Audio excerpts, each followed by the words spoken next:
tardes y bienvenidos al Centro Andaluz de Puerto. Saben ustedes que recientemente han surgido pues distintas noticias que yo creo que algunas son positivas y algunas pues creo que está bien que tengamos esta reunión, este encuentro hoy, pues para que analicemos y veamos lo que supone el Real Decreto en cuanto a las modificaciones en todo lo que las hipotecas que están en vigor pues se puede llevar a cabo, ¿no? Queríamos desde el Centro Andaluz, pues porque hay mucha desinformación, porque hay muchas partes interesadas y porque consideramos que después de todo lo que ha ocurrido, pues que la información de profesionales y de primera mano pues debe de fluir, y sobre todo pues porque entendemos que nosotros que tenemos el Centro Andaluz en el puerto teníamos que hacer algo pues para que todos aquellos ciudadanos que tengan dudas, que seguro que todos las tenemos, y que quieran conocer cuestiones concretas y cuestiones técnicas que les puedan afectar, pues puedan hacerla abiertamente a dos profesionales. Hemos querido contar con dos profesionales del puerto, dos abogados del puerto, como son Miguel Pérez de Irigoyen y como es Blanca Galán. Yo voy a parar ya, les voy a dar la palabra a ellos para que cada uno tenga una pequeña introducción y creo que luego pues lo mejor va a ser que tengamos el debate y que ustedes pues les planteen las dudas o las cuestiones que ustedes consideren oportunas. ¿Te parece, Blanca, que empiezas tú? Creo que voy a hacer yo y ya luego hemos hecho el sorteo más robado. Bueno, buenas tardes. Lo primero, dar las gracias al Centro Andaluz del Puerto y a Antonio, que siempre se acuerda de nosotros amablemente, para que, bueno, pues lo poquito que sabemos de este tema os lo transmitamos. Y gracias a ustedes porque venir un miércoles por la tarde, venir un miércoles por la tarde hasta ahora, escuchar un rollo de derecho bancario, pues ya de por sí tiene bastante mérito. Aunque yo supongo que los que están aquí están interesados como es natural en las cláusulas suelo, tendrán bastante más información incluso de la que puede tener cualquiera de la calle, ¿no? y desde luego casi la misma que tenemos nosotros. Yo voy a hacer una pequeña introducción de, digamos, el recorrido que ha tenido toda la problemática de la cláusula suelo, desde su origen hasta ahora, muy brevemente, para no aburrirle demasiado, y luego Blanca le pega un enfoque a las últimas novedades. La cláusula suelo es una cláusula que ha estado siempre en los contratos bancarios, estaba incluida, y que yo siempre empiezo diciendo lo mismo. La cláusula suelo por sí misma no es nula ni es abusiva. La cláusula suelo es una cláusula que es perfectamente válida en los contratos bancarios, siempre y cuando, y aquí es donde está el quid de la cuestión, siempre y cuando la incorporación de esa cláusula al contrato hubiera sido negociada con el cliente, que es el quid de la cuestión. Bueno, afortunadamente hasta hoy, en el 100% de los casos de los asuntos que hemos llevado en nuestro despacho, nosotros la experiencia que tenemos es que el banco no negociaba con el cliente la inclusión de esa cláusula. Evidentemente ningún cliente iba al banco y le decía: dame un tipo de interés variable, pero ponme un suelo por si baja para que yo siga pagando mucho dinero. Eso no se da en la práctica, evidentemente, y por tanto, pues por ese motivo es por lo que ha habido toda esta problemática y sobre todo este movimiento social al respecto de las cláusulas suelo. ¿Qué ocurre? Que nosotros empezamos, nuestro despacho, yo personalmente, empezamos a llevar cláusulas suelo hace 6 años. Yo me acuerdo que la primera vez que metí una demanda de cláusula suelo, compañeros míos que no se dedicaban a ello, dije: joder, pero tú estás loco, si eso, enfrentarse a un banco, se va a perder. Bueno, pues afortunadamente hasta hoy, y lo puedo decir, ¿no? Y a las pruebas me remito, hasta hoy no hemos perdido ningún pleito de cláusula suelo. Bueno, de cláusula suelo ni de nada frente a un banco, pero bueno, de cláusula suelo es lo que nos ocupa. Y lo cierto es que a partir del año 2010, 2011, cuando se empezó a tomar conciencia por parte de la sociedad y sobre todo por parte de la judicatura de que eso era un problema que afectaba directamente al bolsillo del consumidor. Y de ese movimiento jurisprudencial surge la famosa y afortunadamente discutida por el Tribunal de Justicia de la Unión Europea, la famosa sentencia del Tribunal Supremo que se dicta en el año 2013, en la que nos dice que sí, que es verdad que si la cláusula, que pudiera ser que las cláusulas suelo son abusivas y que por tanto hay que anularlas, pero que el dinero no lo van a devolver desde el principio, sino desde el día de la sentencia. Yo siempre pongo el ejemplo, y si alguno de ustedes me ha visto en alguna otra intervención, siempre pongo el ejemplo de lo ridículo que era esa sentencia y pongo un ejemplo mucho más práctico, mucho más del día a día. Si yo le compro un coche a Blanca y Blanca me vende un coche que el motor no funciona y mañana la demando, el juez lo que va a decir es que yo le dé el coche y ella me dé los 6.000 euros que me ha costado el coche. Punto. A nadie le cabe en la cabeza que si Blanca me ha vendido el coche, si Blanca me ha vendido el coche engañándome, yo le dé el coche y Blanca me dé, en vez de los 6.000 que me costó, me dé solo 3.000. ¿Por qué? Porque no tiene sentido. Bueno, pues esa es la teoría que establece el Código Civil, que dice que si se declara una cláusula nula del contrato, en este caso el contrato en sí, la venta del coche del ejemplo que ponía, las partes tienen que restituirse las obligaciones que hubieran realizado. Es decir, tú me devuelves el coche, o sea, yo te devuelvo el coche y tú me das mis 6.000 euros. Bueno, pues eso fue lo que no hizo el Tribunal Supremo. El Tribunal Supremo dijo, sí, la cláusula es nula, pero yo no le devuelvo el dinero, que el banco no le devuelva el dinero desde el principio, que se lo devuelva desde hoy, 9 de mayo de 2013. Y entonces, claro, el consumidor pues se queda un poco. Evidentemente, como eso es una sentencia que dicta el Tribunal Supremo, que es el órgano judicial superior en esta materia en España, pues todos los juzgados mayoritariamente, no digo unánime porque ahí había algún Quijote, algún juez Quijote en muchos sitios, en algunos sitios en los que a pesar de la sentencia del Supremo decían que no, que las cantidades había que devolver desde el principio y que como había que devolver desde el principio, había que devolverlo todo. Y las audiencias provinciales pues siguieron la senda del Tribunal Supremo, devolución desde mayo de 2013, etcétera, etcétera. La nuestra, la Audiencia Provincial de Cádiz, no ha sido de las pioneras precisamente, sino decía que mayo de 2013 y punto. Y hay unos Quijotes, compañeros nuestros, unos abogados, unos de Granada, otros de unos compañeros de Granada, otros de Alicante y otros de Barcelona, que sobre el tema de la devolución parcial instan un procedimiento que se establece, una cuestión prejudicial que se establece en el Tribunal de Justicia de la Unión Europea, para que diga el Tribunal de Justicia de la Unión Europea si esa decisión que tomó el Tribunal Supremo, la de limitar los efectos de la cláusula, era o no era conforme con el derecho europeo. Y esa es la famosa sentencia que tenemos desde el día 21 de diciembre que nos ha revuelto a todos. A todos, cuando digo a todos, me refiero a todos los estamentos. Al ciudadano, porque al ciudadano y al consumidor, que yo también tengo cláusula suelo, hipoteca. Pues al consumidor porque nos da la posibilidad de efectivamente instar la devolución es completa, ahora a eso nos referiremos más adelante en el debate, y también Blanca, a las entidades bancarias porque evidentemente les va a meter un agujero en sus cuentas de resultados de 4, 5, 6.000 millones de euros. Yo ahora os contaré un pequeño detalle, una anécdota, y desde luego a los propios profesionales que como esto está avanzando y modificándose prácticamente con día a día, pues un cliente viene hoy y le estamos dando una información y mañana la información que hemos dado se ha quedado obsoleta porque sale un nuevo posicionamiento. Y a raíz de eso, pues evidentemente lo que está claro, y esta es esto es el colofón de resultados, lo que está claro es que a día de hoy cualquier sentencia que se dicte en España tiene que cumplir con la sentencia del Tribunal de Justicia de la Unión Europea. Porque además, las sentencias del Tribunal de Justicia de la Unión Europea tienen una particularidad y es que obligan a su aplicación inmediata y directa por los jueces nacionales. Le dice, el juez que a usted le vaya a ver su cláusula suelo aquí en el puerto, o en Puerto Real o en Burgos, está obligado a dictar sentencia conforme a lo que ha dicho el Tribunal Supremo. Luego lo matizaremos en el debate que hagamos, en qué caso no está obligado el juez, pero con norma general, la demanda que metamos mañana, la sentencia, si se estima la nulidad de la cláusula suelo, va a ser con devolución de cantidad desde el principio. Entonces, ese es en el entorno en el que nos encontramos. A raíz de eso, pues con esa revolución que se produce, pues el gobierno reacciona con el Real Decreto que ahora os va a referir, al que se va a referir Blanca, y que ya adelanto, o sea, supongo que compartiremos la opinión, para mí es una mamarrachada.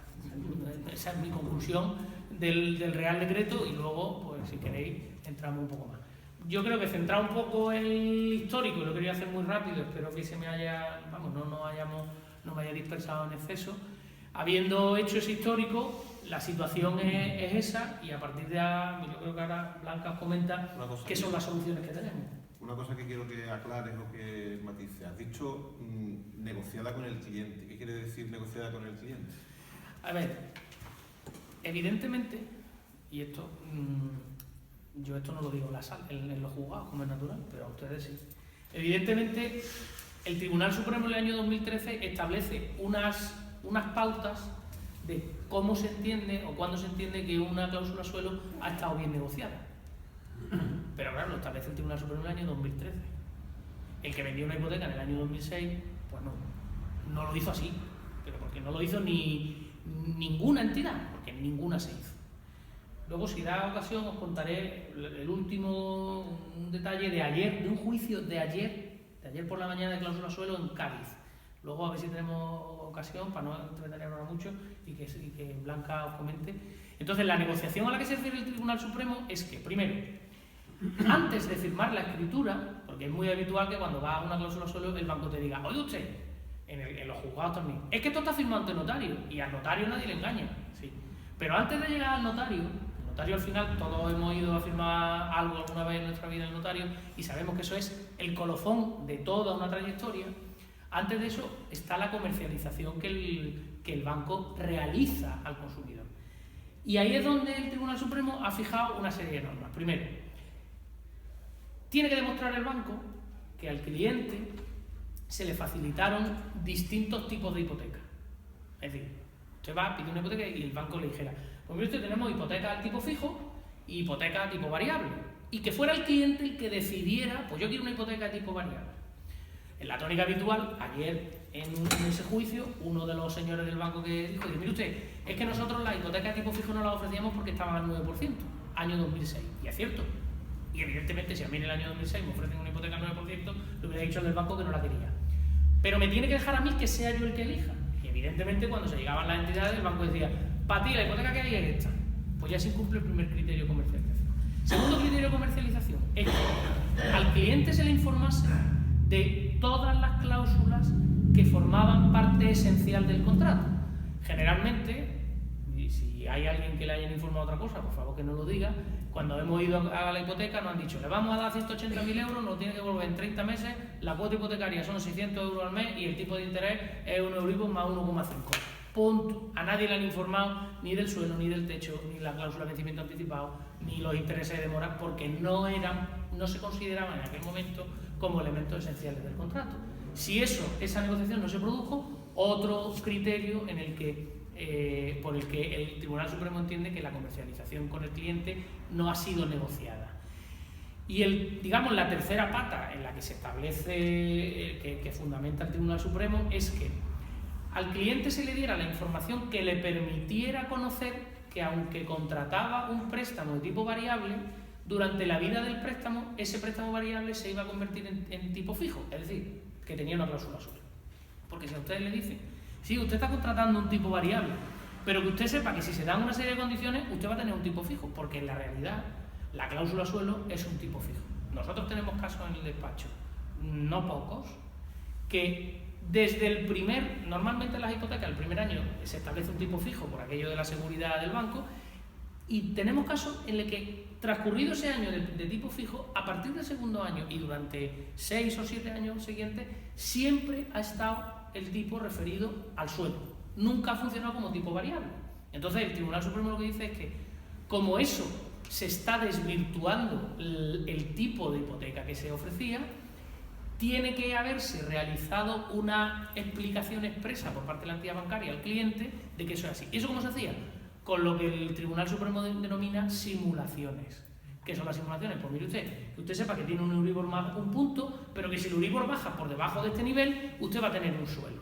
Ayer decía uno de los testigos que en el juzgado, decía, mire usted, ¿yo cómo iba a explicarle a un cliente que el Euribor se iba a poner en negativo si eso no estaba ni en los libros de economía? Pues ya tiene usted la explicación de que no me lo explicó correctamente. Entonces, esos son los criterios, muy a grosso modo, evidentemente el Tribunal Supremo le dedica 100 folios a explicarlo, por los que se entiende cuándo está negociada o no está negociada una cláusula, la inclusión de una cláusula, concretamente la inclusión de la cláusula suelo. Bien. Hola, Cantario. Bueno, me toca a mí. Es cierto lo que está diciendo Miguel. A raíz de toda esta salida de normativa, de jurisprudencia. El gobierno no tiene otra que entrar a participar en esto. Yo, de mi modo de ver, ha entrado bastante tarde, pero bueno, ha entrado ahora y lo hace, para mi gusto, tampoco lo hace correctamente porque no aclara nada. Básicamente, si antes había un sistema para hacer una reclamación previa antes de ir a la vía judicial, donde reclamabas y presentabas tu reclamación a la entidad bancaria, luego ibas al defensor, a la atención del cliente, al defensor de la entidad y luego recurrías al Banco de España como una manera de intento previo a la vía judicial. Ahora prácticamente lo que hace es sumarle más tiempo a todo este tema. Efectivamente, yo no creo que se haya adelantado nada, porque bueno, intenta regular una situación, pero la regulación tampoco hace nada más.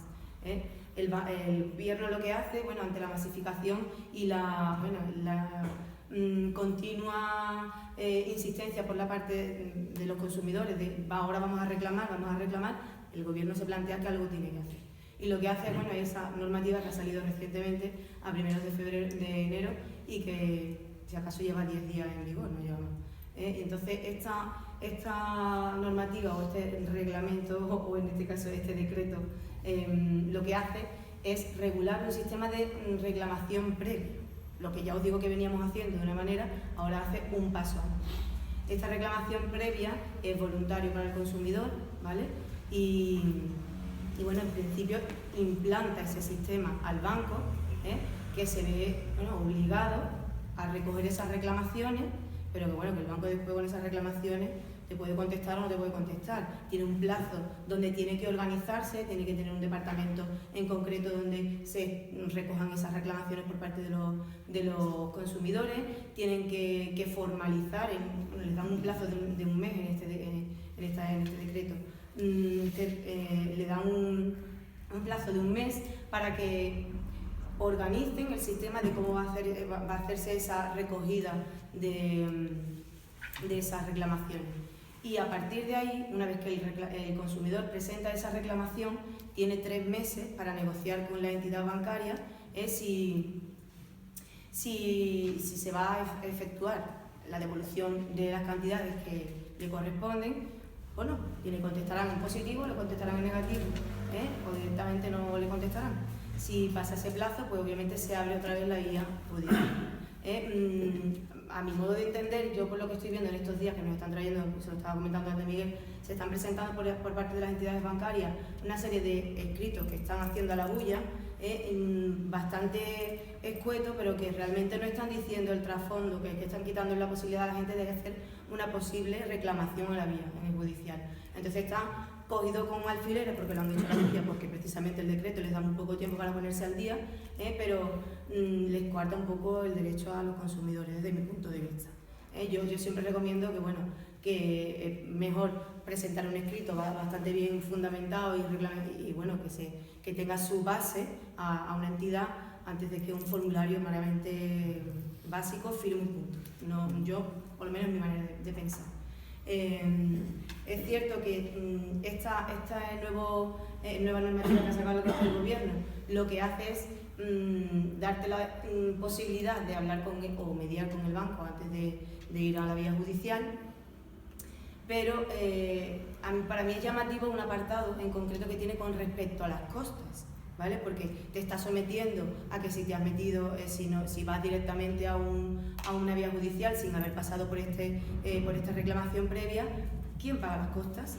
Entonces es una manera de encaminar que tengas que coger esta vía, y si tú no aceptas el dinero que el banco te ofrece y resulta que vas a juicio y la cantidad que resulta de esa sentencia es más favorable, entonces o es menos favorable para el consumidor, las costas las pagaría el consumidor, porque la entidad te ha ofrecido una cantidad más beneficiosa para ti. Si lo vemos desde otra perspectiva, si vamos a interponer una demanda judicial, ¿vale?, sin haber interpuesto esta reclamación previa, ¿vale?, a la entidad se le da la posibilidad de que antes de la contestación a la demanda se pueda allanar y decir te pago, pero te ha hecho gastarte a ti el dinero en la vía judicial. Sin embargo, a la entidad bancaria no la van a condenar en costas y tú tienes que pagarte tus costas y conformarte con la cantidad que hables. Ahí es donde está algo que yo no comparto en el decreto, porque veo que el tema de las costas, oye, si tú te has visto obligado a tener que ir a una demanda judicial, las costas las tiene que pagar el que pierde en este caso, no establecerla de esta manera, ¿no? Es mi manera de pensar. Luego sí que indica el decreto que por parte de las entidades bancarias se le tiene que advertir a la gente que esas cantidades, en el caso de que el consumidor se conforme con las cantidades que se le van a ofertar o se le dan por parte de la entidad, esas cantidades tienen que ser, puestas en conocimiento de la agencia tributaria. Distinto es que ya, dependiendo de la cantidad y del ejercicio donde se haga, ¿vale?, se tribute por ellas o no, si ha sido deducida en un tema de vivienda habitual o ha obtenido deducciones por parte de la comunidad autónoma, ¿no? Pero tiene que constar que se han recibido, ¿vale? Esa es una obligación que tiene la entidad bancaria de ponerte en conocimiento, ¿vale? Y por supuesto tiene que indicarte si las cantidades que te va a dar te las puede compensar, o bien darte la posibilidad de si puedes obtener el dinero de manera efectiva o compensártela con otra manera. Si te la compensa, por ejemplo, por amortización al préstamo, corrígeme si me equivoco, eso no tributaría igual que si tú recibes el dinero efectivo, pero entiendo que eso es una cuestión de la persona que va a recibir el dinero, si decide aceptarlo de una forma o de otra, ¿vale? Pero eso también tiene que ser informado por la entidad bancaria. Si realmente nos acogemos a la posibilidad de que el banco nos lo ofrezca amortizando nuestro capital que dentro de lo que cabe reduzcamos nuestro préstamo, ¿vale? Tenemos que aceptar, el banco nos lo tiene que valorar el dinero, nosotros tendremos que manifestar nuestro acuerdo de si queremos compensarlo de esa manera en un plazo de 15 días y si es así tendremos que firmar de nuestro puño y letra, manifestar que estamos convencidos de lo que estamos firmando, que estamos totalmente informados, entiendo que es por derivado por todo lo que ha traído esta situación y que se nos ha dado un plazo exacto para poder decidir si queremos hacerlo mediante una compensación distinta al dinero, ¿vale? Poco más, este decreto no tiene mucha más trascendencia, simplemente es el darte 3 meses más, eso sí, si iniciamos la reclamación previa, durante ese periodo se nos está evitando podemos iniciar cualquier otra reclamación por la vía judicial. Si ya había un procedimiento abierto en su momento, ¿vale? Si ya había un procedimiento abierto, sí permite que, si por las partes se llega a un acuerdo, se presente un escrito en el juzgado determinado informando de que va a haber un acuerdo, que se está alcanzando un acuerdo y se suspenda y se pueda reconducir por la vía de reclamación previa. Pero si decidimos hacernos a esto, durante ese plazo ya no podemos instar otra vía. Un poquito más, este decreto nos da para mucho más, esto es lo que hay, 3 meses y alarga más la situación. Pues si os parece, antes de iniciar también una cuestión que también ha salido estos días y que también tiene que ver con las hipotecas, que es el tema de la devolución o la reclamación que puede hacerse por los gastos de las hipotecas, concretamente por los gastos de registro, notario y gastos jurídicos documentados. Pues si queréis comentar algo también. Sí, si te parece un pequeño, antes de contestar a eso, yo antes me he referido al decreto como una mamarrachada y vamos, no voy a corregirlo, me ratifico. Y además yo tuve oportunidad de hacer una pequeña nota sobre el documento cuando se publicó en el borrador y yo lo he calificado como el gran capotazo del gobierno a las entidades bancarias. Es un capotazo porque Blanca ha dicho, y yo lo ha dicho porque así lo dice el Real Decreto Ley, dice que es un procedimiento que es voluntario para el consumidor. Efectivamente, la ley dice que es un procedimiento voluntario para el consumidor, pero precisamente por lo que ha explicado Blanca y por cómo está redactado, se convierte en obligatorio para el consumidor, para aquel que se adhiera. Y me explico. Si usted va mañana al banco y el banco le ofrece, como ha dicho Blanca, vamos a hablar de números, 4.000 euros, y usted entiende, porque ha hecho usted sus cálculos, se lo ha hecho la persona que le asesora, y usted entiende que esa cantidad no es correcta, no lo acepta y se va al procedimiento judicial. Como bien dice Blanca, el banco puede llegar y decir 4.000, me allano, pum, y mete el dinero. Ya usted lo que le pague a su abogado y a su procuradora, a su procurador, no lo va a recuperar en la vida, porque se ha allanado. Pero es que además, como el juez, por los cálculos que haga el juez o por los que haga el perito si se lleva, le dé 1 euro menos de lo que le ofreció el banco, no solo no va a recuperarlo, sino que además le puede condenar a usted en contra. Es decir, si el juez le dice, el banco le ofrecía 4.000, pero yo según las cuentas que me salen son 3.998. Cabe la posibilidad, no lo dice el decreto que sea obligatorio, pero cabe la posibilidad de que le impongan las costas. ¿Y quién hace esos cálculos? El banco. Entonces nos vamos a fiar de la entidad bancaria que no me explicó del préstamo. El gobierno pretende que nos fiemos del cálculo que nos dé. Porque ahora el gobierno ha salido en todo sitio diciendo que, claro, esto va a favorecer y a agilizar el proceso y además va a evitar que los consumidores se gasten dinero en abogados, que parece que somos los malos de esta película, se gaste dinero en los abogados para analizar los números. Luego podemos hacer ampliar un poco más, pero los primeros borradores, los primeros formularios que ya se conocen de entidades bancarias, siguen metiéndole los goles a los clientes. Concretamente, el de la Caixa es un documento que está reconociendo, hay dos versiones del documento. El primero reconoce, asume, y eso es lo que firma el cliente, asume el cliente que a él solo le corresponde la devolución desde mayo de 2013, en virtud de un procedimiento que hay en Madrid, en el juzgado de lo mercantil número 41, que están metidas todas las entidades bancarias y allí se ha dicho que es mayo de 2013. Bueno, pues en la primera versión que hay del formulario que le está dando la Caixa a sus clientes, el cliente, el consumidor, el cliente bancario, está asumiendo que nada más que quiere desde mayo de 2013 y no se lo informan cuando va. Y en la segunda versión, el cliente que suscriba ese documento le está autorizando expresamente a la entidad bancaria para que si hay algún procedimiento judicial, automáticamente pueda solicitar el archivo, que no la suspensión, la entidad bancaria en nombre del consumidor, y además se recoge una renunciación. Es decir, se dice además que si en ese documento que está rondando por las redes sociales, si en ese procedimiento no se alcanzó un acuerdo, en el primer borrador que existía se estaba renunciando a acciones judiciales, el cliente renunciaba a acudir al juzgado. O sea, que parece que no hemos aprendido. Y ahora, perdón, Antonio, en lo que me decía. Eso de, efectivamente, los gastos notariales, los gastos de formalización, porque no solo son los de notarios, son los gastos los gastos propios del otorgamiento de una escritura ante un notario, de la inscripción de ese título ante el registro de la propiedad y la liquidación del impuesto de actos jurídicos documentados por esa actividad y de la gestoría. ¿Vale?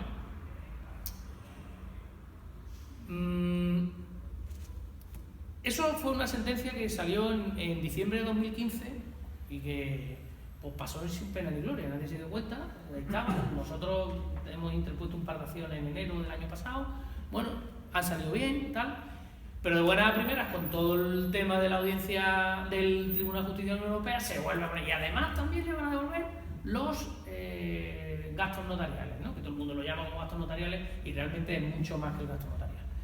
Yo les voy a dar mi opinión de esa situación, que no tiene por qué coincidir con la que yo luego escribo en mis demandas, como es natural. Ahí hay, digamos, 4 conceptos principales que son los que el Tribunal Supremo ha dicho. Gasto de notaría, gasto de registro de la propiedad, impuesto de transmisión, actos jurídicos documentados, bueno, el impuesto de transmisiones patrimoniales, pero la modalidad de actos jurídicos documentados y gasto de gestoría. Para mí, el gasto de gestoría es indudable que no le corresponde al consumidor, puesto que la gestoría no la elige el consumidor, la gestoría siempre la elige el banco. Y yo siempre pregunto, ¿es necesaria la gestoría para escribir? No. El banco puede mandar un propio y escribirla, yo puedo ir, o sea, yo que soy el consumidor también me puedo encargar de escribirla, y además en muchas otras operaciones las propias notarías, muchas de las notarías se encargan de remitir esa inscripción y de remitir esa liquidación. Por tanto, ¿es una actividad necesaria para la hipoteca? No. ¿Quién la pide? El banco. ¿Por qué? Porque evidentemente es su gestoría y el banco se garantiza que no va a tener ningún tipo de dilación en la inscripción. Por tanto, el gasto de gestoría evidentemente es improcedente que lo pague el consumidor. ¿Vale? Claro que de los gastos de una hipoteca media de 150 a 180.000 euros aproximadamente, esos gastos pueden suponer, y esta cuenta no es exacta, por lo cual tampoco la tomen, puede suponer unos 2.000 y algo, 2.400, 2.500 euros, ¿vale? Los gastos de la gestoría son 150, 140, 120, con lo cual es lo de menos. Ahora entramos en los honorarios, los aranceles de los notarios y los aranceles de registro y el impuesto. Me voy a referir al impuesto, que es el que, a mi juicio, desde luego el que más dudas ofrece. El impuesto del Tribunal Supremo lo que ha dicho es que el Tribunal Supremo, la Sala Segunda, y ahora entenderán por qué digo la Sala Segunda. La Sala Segunda es la que ve los temas civiles, ¿vale? Entonces la Sala Segunda ha dicho que, con respecto al acto jurídico documentado, que no corresponde abonarlo al cliente bancario, en este caso al consumidor, puesto que entiende, el Tribunal Supremo ha entendido que ese importe de acto jurídico documentado es de un acto que es la constitución de la hipoteca, que beneficia, constitución de hipoteca en instrumento público, en documento público notarial, que beneficia exclusivamente al banco. Esa es la interpretación que hace el Tribunal Supremo. La Sala Segunda, porque si nos vamos a la Sala Tercera, que es la que estudia la legislación fiscal, lo que ha dicho es que el sujeto pasivo del acto jurídico documentado es el consumidor. Por tanto, ahora, ¿qué hacemos? Porque puede haber un juez que nos diga, mire usted, la normativa fiscal y la sala que interpreta la normativa fiscal, que es la del contencioso administrativo, ha dicho que el sujeto pasivo del acto jurídico documentado es el consumidor. Y sin embargo, la Sala Segunda ha dicho que no, que eso es un gasto que le corresponde abonar al banco. Con lo cual eso es un riesgo muy importante. Y ojo, antes les decía, 2.400 euros, la parte más gorda es precisamente de acto jurídico documentado. Es un riesgo. Y ahora, y aquí en la sala hay presente alguien que podía hablar muchísimo mejor que yo sobre los aranceles notariales, pero bueno, yo procuraré no meter la pata. Los aranceles notariales y los aranceles de registro generalmente se rigen por... o sea, son unos aranceles que están establecidos en una normativa estatal. Es decir, un notario no tiene libertad para fijar sus aranceles. Están tasados y tienen que cobrar lo que dice el Real Decreto que tiene que cobrar. Pero refiere, y si no es así, por favor, corrígeme, refiere que el acto, el obligado al pago del arancel notarial es aquel a quien beneficia o quien solicita la actividad de ese cuasi funcionario público que es el notario y el registrador. Es decir, ¿yo puedo constituir una hipoteca en un documento no público? Sí. Nosotros podemos constituir un préstamo, una hipoteca, en un documento no público, es decir, en un contrato privado lo podemos. Pero para que la hipoteca sea, para que sea un título ejecutivo y al banco le sirva para, si yo no pago, echarme de mi casa, tiene que estar primero constituido en escritura pública, porque si no está en escritura pública no accede al registro y sobre todo tiene que estar inscrita en el registro. Entonces, ¿qué ocurre? ¿Cuál es la interpretación que hacen los bancos? Los bancos dicen, es que, mire usted, la hipoteca la pidió usted, con lo cual, como la hipoteca la ha pedido usted, se ha formalizado ante notario, la tiene que pagar usted.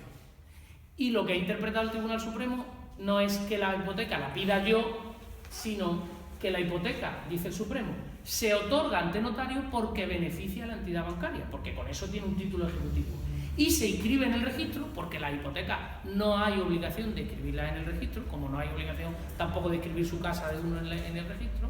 Las hipotecas no es obligatorio, pero ¿por qué se inscriben? porque tiene fuerza ejecutiva. Si una hipoteca no está escrita en un registro, no le van a hacer una certificación de carga y, por tanto, esa garantía real que tiene el banco con la inscripción en el registro sobre la finca no la tiene. Esa es la interpretación que hace el Tribunal Supremo, que a mi juicio, y ya le digo que esto no es lo que yo pongo en las demandas, es muy discutible y está sujeta a las interpretaciones evidentemente, de los jueces.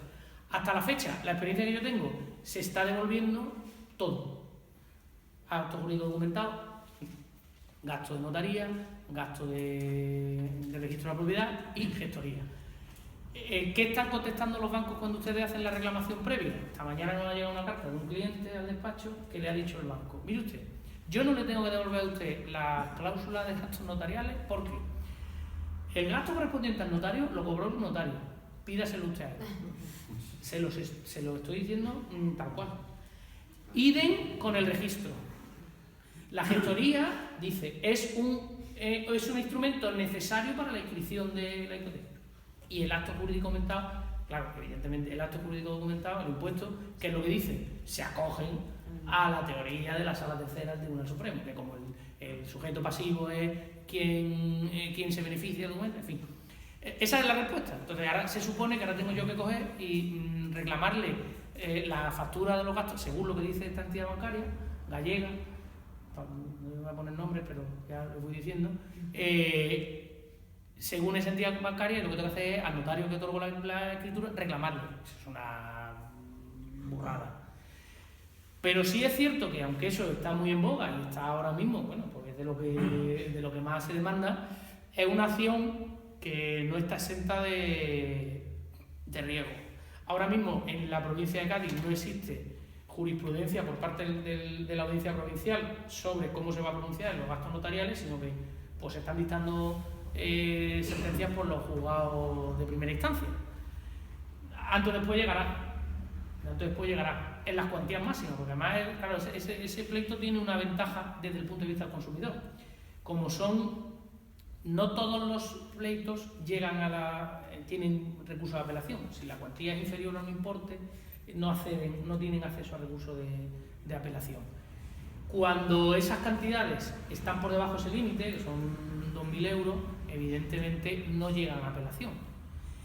¿Cuándo van a llegar? Cuando sean hipotecas más grandes, en los que los gastos notariales no sean esos 2.000 y algo que yo les he dicho, sino que estemos hablando de 7, 8, 9.000 euros, en los que ya sí cabe que el banco recurra a apelación y la audiencia provincial se presente. Hasta la fecha, como les digo, no hay ninguna resolución sobre la materia de la audiencia provincial y antes después nos clarificará un poco qué hay. Sí es cierto que lo que tenemos es una sentencia, solo una, tampoco una sentencia del Tribunal Supremo, que es verdad que es del Pleno, con lo cual una sentencia del plenario que hace ya jurisprudencia plena, que dice lo que dice.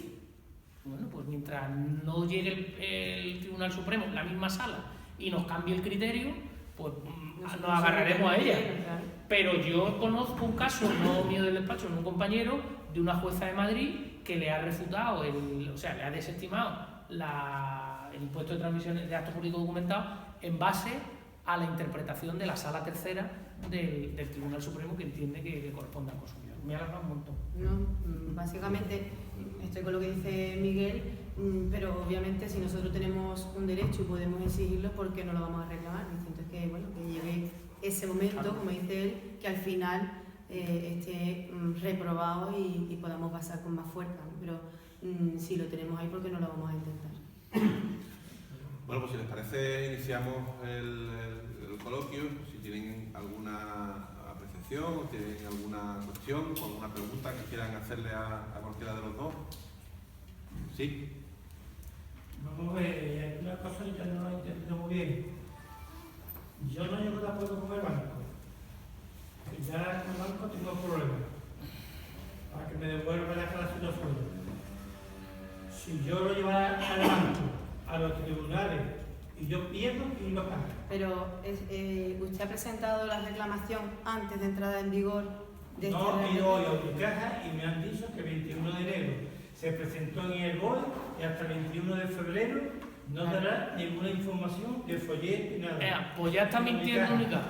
Vamos a ver. El Real Decreto Ley lo que hace es establecer un periodo para regular el periodo de llegar a un acuerdo entre el consumidor y la entidad.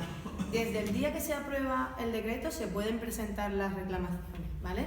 A usted no le puede decir que no tengo que esperar, no, perdón.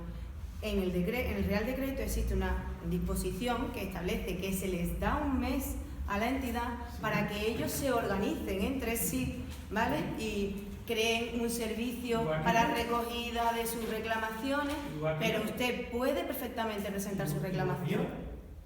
Igual que yo. Hoy llegó hoy y tengo que ser personal, tiene 30 días para hacer reclamación contra mí. Hasta ahí lo entiendo perfectamente. A ver, lo que estaba muy bien explicando Blanca. El Real Decreto ha dicho que los bancos se abre ese proceso y que hay, como máximo, tienen que resolver en 3 meses. Y dice el decreto, desde la entrada en vigor el decreto se promulga el día 21 viernes y se aprueba el 20 viernes y el 21 se publica en el boletín. Desde ese día el decreto está vigente. Y desde ese día dice el decreto que ya se pueden presentar las reclamaciones en las entidades bancarias. Pero dice el decreto, pero como las entidades bancarias se tienen que organizar, le damos un mes de organización, 21 de febrero. Y hasta el 21 de febrero no le empieza a contar el plazo de los 3 meses para resolver. Eso no significa que yo el 23 de enero, que era lunes, no podía ir y decir, aquí está mi escrito. ¿Pero qué están diciendo? Yo hasta, lo que le han dicho el señor, yo hasta el 21 no cojo papeles. No, usted los coge. Usted no los estudia si no quiere hasta el 21, pero por lo menos el papel ya está presentado. Volvemos a lo mismo, ya están poniéndole puertas al campo que no se establece. El plazo lo tenemos que hacer nosotros, lógicamente, ¿no? Como dice el Real Decreto, entrecomillado, es voluntario. Ellos no te van a llamar a tu... Bueno, vamos a ver, eso es interpretable, porque el Real Decreto dice que las entidades bancarias deberán informar a sus clientes de la existencia de la cláusula suelo y de la existencia de este procedimiento. El primer borrador, el borrador que rularon 3 borradores de este tema, el primer borrador les obligaba a hacer una notificación fehaciente a cada uno de los clientes. Usted tiene un sueldo, que usted tiene derecho a esto. El segundo borrador ya eso se había quedado un poco más laso y el tercer borrador lo ha sustituido con que la información puede ser colgarlo en el tablón de anuncios de la oficina. ¿De aquí cuántos van ustedes a la oficina a leer el tablón de anuncios todos los días? Ninguno, ¿verdad? Pues eso. Ahí es donde estoy diciéndole... Ustedes verán que con esos ejemplos se darán cuenta de lo que yo decía, el capotazo del gobierno a los bancos cada vez se confirma más. Y luego había otro aspecto en ese sentido, en el de la información, y es que el primer borrador decía que el banco sí o sí tenía que mandarte el cálculo de las cantidades. El cálculo de las cantidades de la devolución de la cláusula suelo es como el misterio de Lourdes.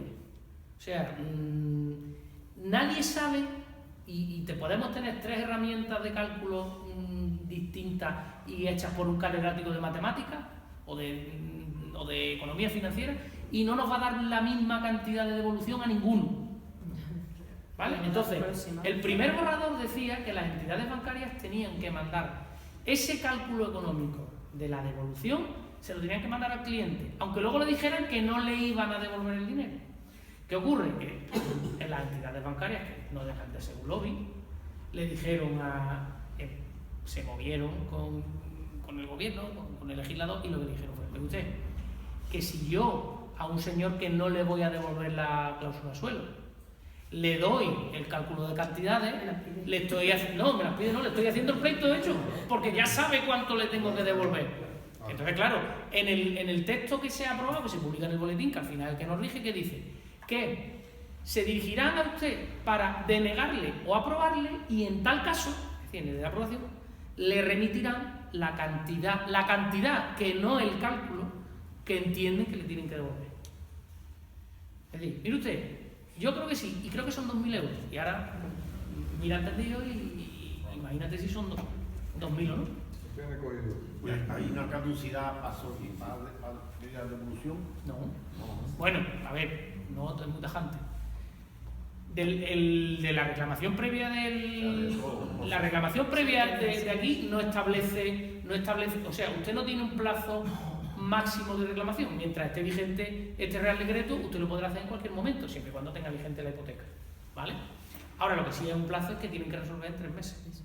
¿Vale? Para la acción judicial, para irse directamente a la acción judicial, sí hay un plazo establecido, ¿vale? Un plazo de caducidad, que si ha transcurrido más de 4 años la final de la consumación del contrato, la finalización del contrato, ya no se podría reclamar esa cláusula suelo. Eso es para el caso de hipotecas que ya estén, gente que ha terminado de pagarla, o gente que le quitaron su casa y ya no tiene hipoteca, pues porque, ojo, a los que le quitaron su casa en la ejecución hipotecaria, si han transcurrido menos de 4 años, pueden reclamar la cláusula suelo. Que eso nadie se está acordando de ese De positivo. hecho, ahora bueno, hay muchas... Muchos se están solicitando las improcedencias de las ejecuciones hipotecarias ahora precisamente porque las sentencias más recientes están declarando nula tanto la cláusula suelo como el vencimiento anticipado, comisiones, bueno, en fin, ahora gracias a, un poco tarde, vuelvo a insistir, pero bueno, gracias a DA, eso va a dilatar precisamente este tipo de problemas, ¿no? Ya la gente que ha sido desahuciada, ¿no? Ahora tiene otra posibilidad para poder recurrir esta ¿Y es cierto que Bankia arriba va a dar la cara? ¿Perdón? Bankia. No, salió nada más y nada menos que el consejero delegado, decirlo. Lo que dicen los medios de comunicación, Y ellos ayer, a responder, el único banco que ha dicho... no, lo ha dicho también Banco Mare Nostrum esta mañana. El Banco Mare Nostrum aquí en la General de Granada, efectivamente, porque lo está en General, la de Murcia ¿Y intereses de los intereses cobrados de más? Sí, también. Supuestamente el banco tendría que darte el También te lo cálculo tiene que de dar. los intereses. Sí. Esos intereses se devengan, es decir, usted imagínese que si le devuelven las cantidades desde febrero, póngase por caso que a usted la cláusula suelo empezó a funcionar en marzo del año 2012 y le devuelven las cantidades ahora. Bueno, pues de cada pago de marzo de 2012, pues al final el cálculo que se hace, aunque yo le he dicho que es un cálculo que las tablas es tan sencillo como decir, mi hipoteca que me cobró usted con suelo y tuvo una cuota de interés y la cuota de interés que tiene sin suelo, la resta es la diferencia que me tienen que devolver a grandes rasgos. Bueno, pues de cada cuota, a partir de la fecha de devengo de cada cuota, se van acumulando intereses, que son los intereses legales del dinero, 4%, depende del año, un 4, 3,5, depende de los años que empezasen, y en el caso que tenga sentencia, desde la sentencia el interés legal del dinero más 2.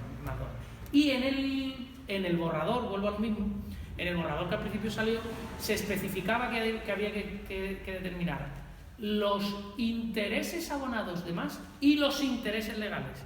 Y ahora el texto del decreto lo que dice es los intereses. Ahora tenemos que interpretar si se refiere a los intereses abonados de más o se refiere a los intereses abonados de más y los intereses de esos intereses. Yo, claro, evidentemente, yo que interpreto, que me tiene que dar las dos cantidades. ¿Qué van a interpretar los bancos? Lo menos posible. Nila, que tiene la palabra pedida. Sí, las hipotecas ya pagadas, ¿qué pasa con ellas? Pues me refería antes. Ahí hay la vía de reclamación, en este caso son la nulidad de condiciones de cláusulas abusivas. Entonces establece la ley una caducidad de 4 años, ¿vale? Mientras la hipoteca está viva, bueno, y esto también hay interpretaciones, pero vamos, la interpretación mayoritaria es que mientras la hipoteca está viva, el plazo de 4 años está funcionando. Claro. Porque como la hipoteca está viva, pues digamos que se va convalidando día a día.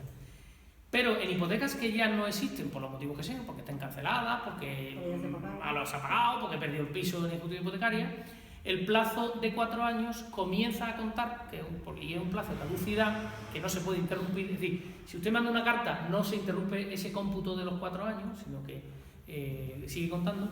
Se empieza a contar desde la fecha de consumación del contrato. ¿Qué es la consumación? El día que usted pagó la última cuota. Si desde el día que usted pagó la última cuota hasta hoy han pasado menos de 4 años, puede interponer la reclamación y la vía judicial. Pero ojo, esta reclamación no interrumpe ese plazo. Es decir, el caso exagerado, si le quedan 3 meses, o sea, si pagó usted la hipoteca hace 3 años y 10 meses, no presente usted esto directamente al juzgado, porque como tienen 3 meses, ese cálculo lo van a hacer y evidentemente lo van a hacer fuera de plazo y cuando usted llegue la demanda se le ha perdido la acción judicial. Entonces, 4 años desde la ley dice fecha de consumación de contrato, que en este caso sería el último pago o en el día que se produjo la adjudicación, si fuera por una ejecución hipotecaria, la adjudicación a la entidad bancaria. Gracias. Nada. Paco de ello. A ver, dice 3 o 4 preguntitas que tenía aquí. Algunas no han quedado claras, pero no. Una de ellas, por ejemplo, es que yo personalmente ya poca fiabilidad voy a tener en la sentencia del Supremo en España. Dice por qué motivo. Porque dice que el Supremo calificó como notorio que dicha retroactividad causaría graves trastornos al orden público económico. Es decir, un trastorno económico a la banca, al ciudadano no. Sí. Y entonces yo ahora me pregunto, cuando Rajoy le regaló el dinero a los bancos de los ciudadanos, ¿no fue un trastorno económico para los ciudadanos? Sí, pero ese es el trasfondo de la sentencia, básicamente. Sí, pero no establece la pero retroactividad íntegra por ese obviamente. motivo. ¿Por qué? Porque ahora es un trastorno económico para los bancos, para los ciudadanos, ¿no? Ya. Pues por eso ahora mismo, una vez que la sentencia del Tribunal de Justicia Europeo ha reconocido la retroactividad total, por eso mismo ahora ha tenido que entrar el gobierno a hacer esto, tras la avalancha de que la gente va a solicitar todo el mundo y ha entrado a intentar sosegar el ambiente, precisamente por el miedo a ese desequilibrio económico. Yo quisiera hacer otra preguntita. ¿Quién determina si la cláusula es abusiva? Ah, ¿El banco directamente? buena pregunta. ¿El gobierno o los ciudadanos? ¿O una comisión? Pues según el texto del decreto, la misma entidad que a usted se la impuso es la que tiene que juzgar si es o no es abusiva. Es decir, si este proceso se hubiera querido hacer bien, se hubiera podido establecer en definitiva, esto no deja de ser un modo de arbitraje o mediación, pero por definición el arbitraje y la mediación la tiene que ejercer un tercero independiente. La debe. La tiene. En la ley de arbitraje y la ley de mediación establece que el árbitro o el mediador tiene que ser un tercero independiente y ajeno a las partes. Entonces, si este Real Decreto hubiera impuesto este proceso a un tercero independiente, no sé, a una administración pública, a un instituto de mediación, a las cámaras de comercio, a alguien independiente, a las entidades bancarias y al consumidor, sí sería un procedimiento creíble. Ustedes imagínense, al revés, que este Real Decreto hubiera dicho, mire, entidades bancarias, durante 3 meses sus clientes van a decidir si su cláusula es abusiva o no. Y como un cliente le manda una carta y le diga que mi cláusula es abusiva, usted se la tiene que devolver. A que parece que no es lógico. Y dirían los de los bancos, pero bueno, porque esto es lo que ha hecho aquí, pero al revés. Es el banco el que tiene que valorar si su cláusula... Mire usted, hasta ayer, y digo ayer literalmente porque ayer fue el último juicio de cláusula suelo que yo hice en Cádiz, hasta ayer me estaban diciendo la Caixa que sus cláusulas suelo no son abusivas. Entonces, si delante de su señoría en un juez mantienen que sus cláusulas suelo no son abusivas, ¿quién se cree que un tío sentado en la diagonal de Barcelona cuando empieza a analizar estos expedientes va a decir, sí, esta sí lo es, y esta otra también, y esta otra también? ¿A quién pretenden engañar? Entonces el consumidor puede exigir un arbitraje independiente. No, no está previsto. Es por el tema de las costas, Paco, por lo que te he comentado antes. Las costas te somete a que tú te metas previamente a esta reclamación, porque si tú te vas directamente sin someterte a esto, puede que las costas, si al final la sentencia no te favorece, en este caso, la tengas que pagar. Entonces que diga el decreto que de principio no hay ninguna cláusula abusiva. Bueno, eso lo dice la ley. Es que eso lo dice la ley. La cláusula suelo, que es lo primero que yo he dicho, la cláusula suelo per se no es abusiva. La tiene que declarar. Pero es que además pasa una cosa, es que en España, nos guste o no, los únicos que tienen, luego con los matices, ¿no? Los árbitros, etcétera, pero bueno, los que tienen irrogada la facultad de interpretar las leyes y de dictar sentencias sobre las leyes, ¿quiénes son? Los jueces, ¿no? Pues aquí le hemos dado la capacidad, entenderme, ¿no? No es un término correcto, pero vamos, le hemos dado la capacidad judicial a las entidades bancarias. Porque en sustitución de los jueces, lo único que se prevé en este tipo de en relaciones interpartes es que esa capacidad, que no son jueces, pero bueno, esa capacidad interpretativa se le da a los árbitros, ¿vale? Cualquier tipo que sea, y a los mediadores, con muchos matices, porque no tienen las mismas prerrogativas que tiene un juez, pero es que aquí le han dado la misma prerrogativa del juez no a un tercero independiente, sino a una de las partes que está en el conflicto. Entonces es que no tiene lógica en sí mismo desde el origen, a mi juicio. Para terminar, quería preguntar también que si los bancos se pueden negar a una devolución en efectivo. No. Porque tú dices antes que son negociables, ¿no? No te preocupes. No es que no se puedan negar, es decir, si ellos no están conformes, no te van a contestar a la reclamación directamente o te dicen que no tienes cláusula suelo o que no te corresponde, ¿vale? Si realmente tienes cláusula suelo y el banco reconoce que te tiene que devolver el dinero, te ofrece la posibilidad de dártelo en efectivo, lo que he comentado antes, o compensarlo de otra manera. Puede ser amortizártelo en el capital del préstamo. Yo me pregunto, si ellos aceptan de que de verdad no tiene que hacer esta devolución, que si nos puede obligar a que no sea en efectivo, No. o ellos aceptando No, que... todo lo contrario. Aquí no lo El dice. Real Decreto les obliga Eso. a que la devolución sea por escrito, sea en efectivo. Y solo si negociando con el cliente, y ahora yo les digo lo que yo me malicio que va a pasar, solo si negociando con el cliente y el cliente lo acepta expresamente, y antes lo refirió muy bien Blanca, el cliente si lo acepta tiene además que escribirlo en su puño y letra en la resolución. Solo en el caso que lo acepte le pueden ofrecer alternativas. ¿Cuáles son las alternativas? Amortizarlo íntegramente a capital, perfecto. ¿Constituir un fondo de pensiones? No, también. Pero eso lo tiene que aceptar expresamente el cliente. ¿Qué va a pasar en la práctica? Esto me lo malicio yo, no tengo ningún... Pero vamos. Se llama usted Paco, ¿verdad? Y yo soy el director del banco. Mira, Paco, si quieres que te devuelvo 4. Pero si quieres que te venda un fondo de pensiones que tengo ahí, tú vendes 6. ¿Vamos? Esa va a ser. Esa va a ser seguramente, quiero decir, menos malicio porque en otros productos bancarios lo hemos encontrado. Bueno, yo tengo unas preferentes, pero te las quito, pero me lo dejas aquí metido en un fondo de pensiones. Entonces, pues sí. O sea, a ver. Yo se lo estaba comentando antes a Miguel, un cliente que vino a verme, me trajo un acuerdo con el banco para que le echara un vistazo y precisamente decía, sí, te quito la cláusula suelo, pero a cambio tienes que traerme la nómina, tienes que traerme el seguro, obviamente lo conmigo por los servicios, lo que te quito por un lado, te lo pongo por el otro. Entonces hay que tener mucho cuidado. Daniel. No, la pregunta era la primera que me ha contestado ya, era en caso de que... No la he contestado ya. En caso de que te has desahuciado ya y te han quitado la vivienda que tenía derecho a... 4 años. 4 años. Bueno, y si ya el piso tuyo está subastado y lo has comprado otra entidad, un fondo buitre de esto, seguimos la situación. Ahí hay una cosa. Todos los alquileres que tú has pagado después de estar desahuciado, todo esa historia, Eso. el daño que te ha hecho, horar, en fin, ¿esto qué pasa? Eso, por desgracia, Dani está. Vamos, Dani, yo conozco a Dani y es amigo y por eso tengo esa familiaridad con él. Eso, por desgracia, no es así, pero incluye una cosa que, aunque no es objeto del debate, pero bueno, siempre no está de más saberlo.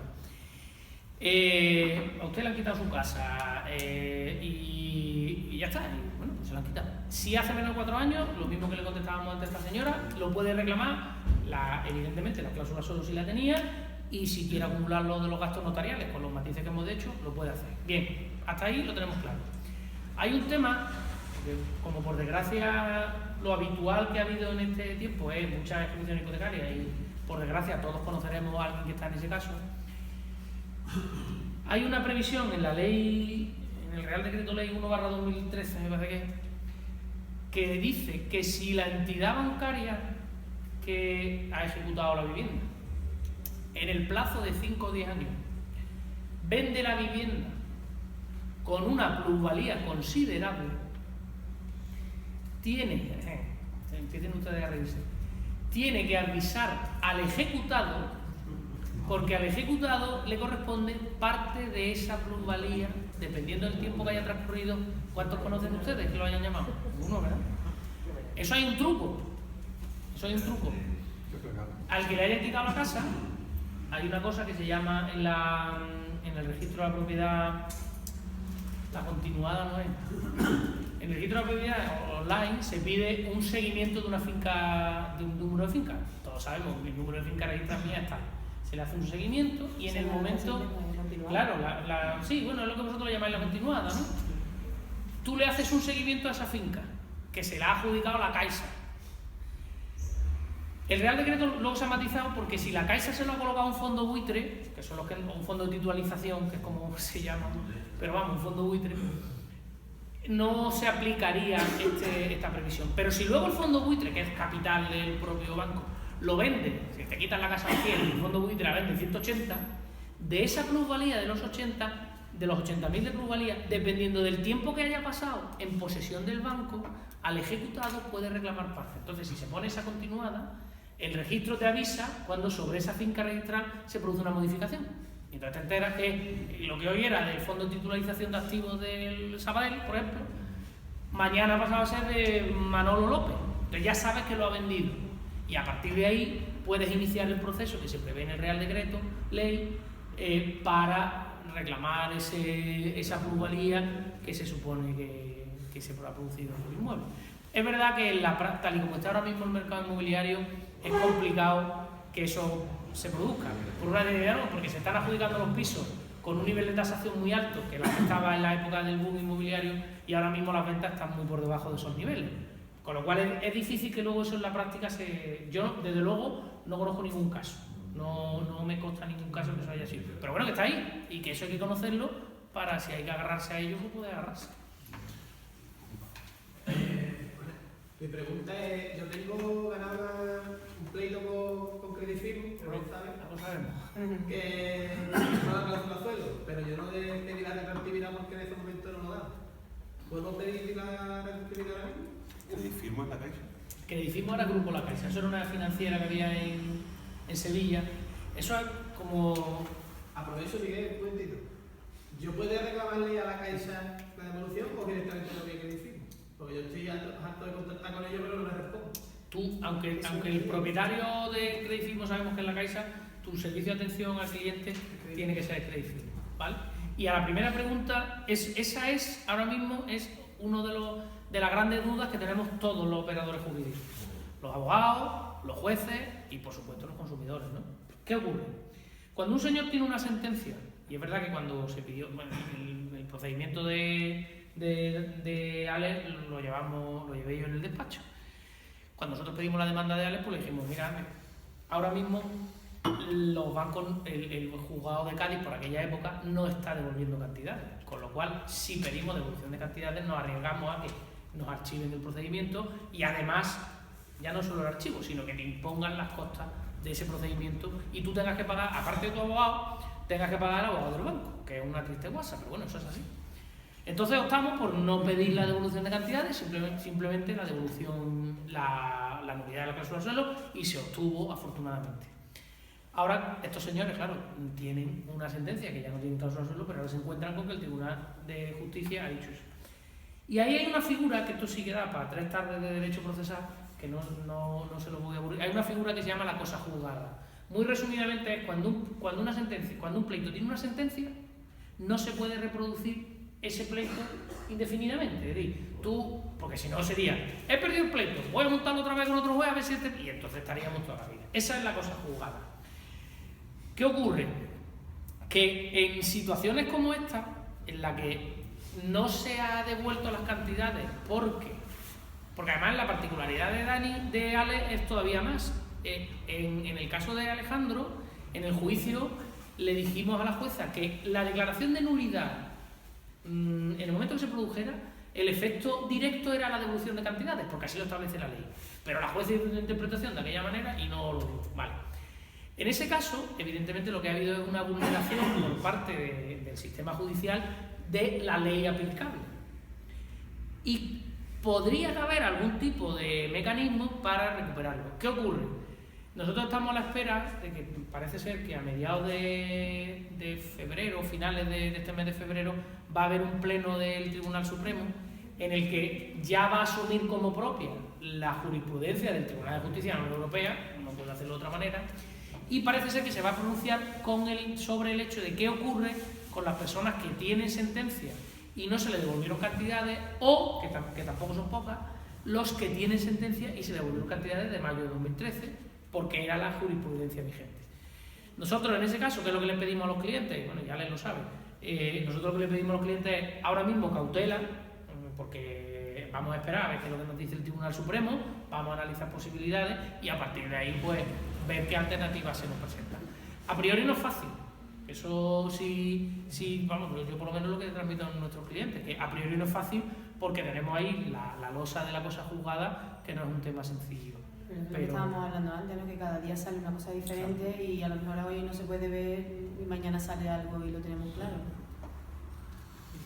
Al hilo de lo que estáis hablando, cada proceso tiene sus matices, ¿no?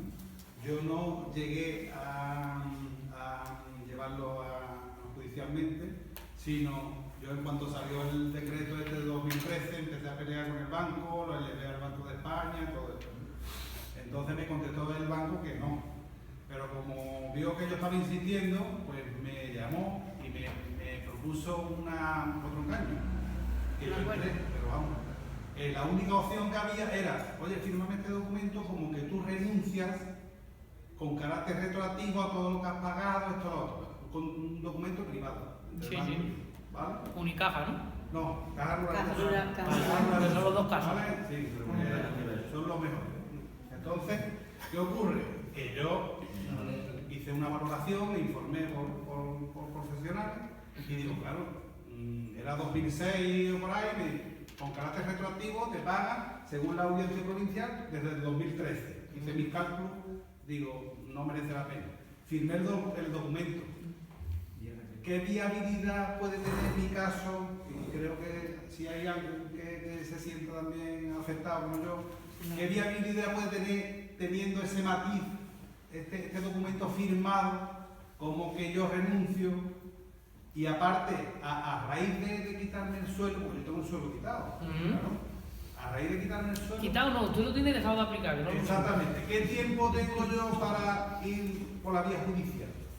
¿Hay un tiempo desde que me quitaron el suelo o como A ver, yo le voy a contestar como los gallegos, con una pregunta, ¿vale?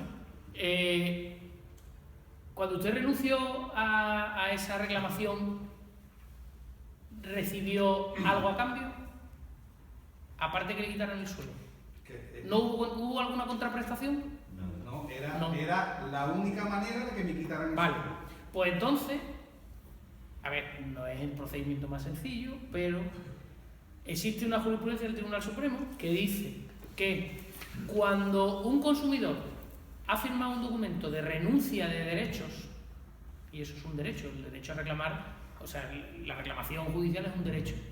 Cuando se ha realizado una renuncia de derechos sin contraprestación por el oferente, es decir, en este caso por la entidad bancaria, se entiende que esa renuncia de derechos es nula y se tiene por no puesta.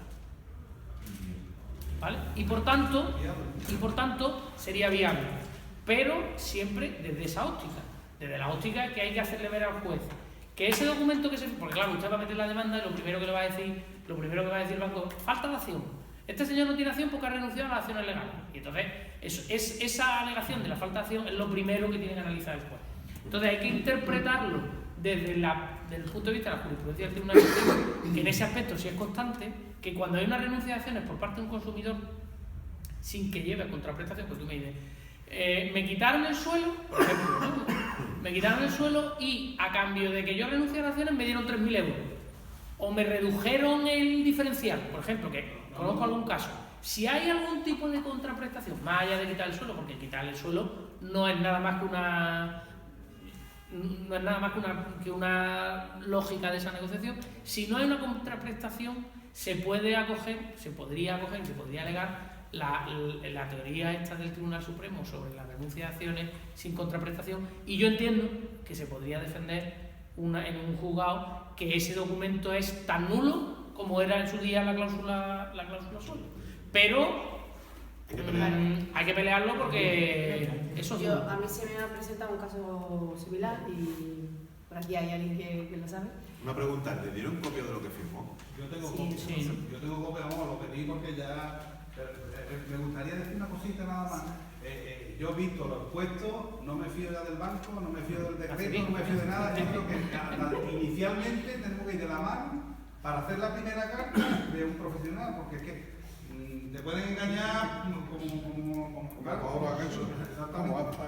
Pues lo que yo le iba a comentar es que en relación a su tema, yo tengo un caso parecido y efectivamente como está todo cogido con alfileres, su situación, yo a esta persona en concreto le he recomendado que esperemos un poco porque obviamente esto está fluyendo cada día y no es el momento ahora mismo de emprender una acción en ese caso en el que la persona tiene un acuerdo firmado y renuncia a ese derecho.